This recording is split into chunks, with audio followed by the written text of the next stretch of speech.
victims and support the health professionals, and also a little bit of information there on Australian contributions to cyber security and the work of the Australian Signals Directorate. And then finally, there are condemnation, pretty strong condemnation at the end from Bill Shorten of some recent comments from the Immigration Minister, Peter Dutton. Here to take us through it all is the political editor, Chris Uhlmann, who joins us now from Canberra. Chris, good morning. So the Prime Minister there revealing what's come out of this review into Australian arrangements in the wake of that Nice attack. So two elements there, looking at mass gatherings and support for health professionals. To take us through that. Yeah, well, somewhere where the counter-terrorism expert has come up with where Australia is underdone, and that is places of mass gathering, that more work needs to be done on making sure that those public places are secure. Much more difficult, and it comes up all the time, is how you identify these lone wolf attackers and what makes a person vulnerable to the sort of insidious online incitement of that kind of action by groups like Islamic State. Now that always emerges from these reports, and there's always talk about the fact that more needs to be done on that front. Just what they mean by that is always hard to assess. The Prime Minister again talking about agencies working together, getting health professionals involved, but by its very nature trying to identify someone who's a lone wolf is very difficult. I thought most interesting in what the Prime Minister had to say is, again, and only for the second time this year, ever really, the Prime Minister has admitted to the fact that Australia has cyber offensive capabilities as well as cyber defensive capabilities, and that they are being deployed at the moment in Iraq in support of military operations. Now, he didn't go into any great detail, but that is an interesting revelation by the Prime Minister about the way that those powers of the Australian Signals Directorate are being used, and something they're trying to get more people. I hope they're able to assist us, because it's very hard having done to us what they've done with this Wi-Fi medical equipment that they put inside of us, all three of us, and then now trying to cover up all their trauma by hacking our radiologists and setting up all our doctors' notes in hospitals or in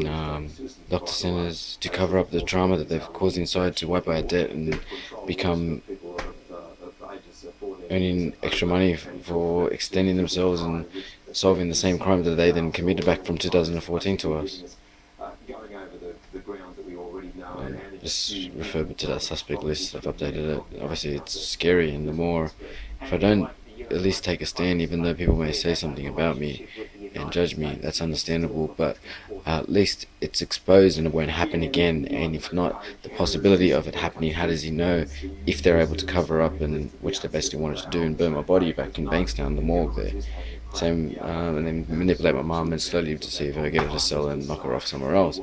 That's what they wanted to do. Plus they had another family within our vicinity here at Moorebank, where basically they were able to do this as a group. Nearly 50 suspects in 4 organisations, working privately, trying to work with lawyers and defence lawyers in regards to protecting themselves for after death, or when this gets out there, in regards to making money from it, and whilst using companies and organisations to tuck their way and make civil cases out of it for discrimination or whatever they basically want to do, for putting in someone else's name there that I put there for a good just cause, which if you look over about a 2-year period over their actions, what they do now from onwards, you'll be able to see that, and that they're the ones who are the ones doing it, even though they won't agree to it.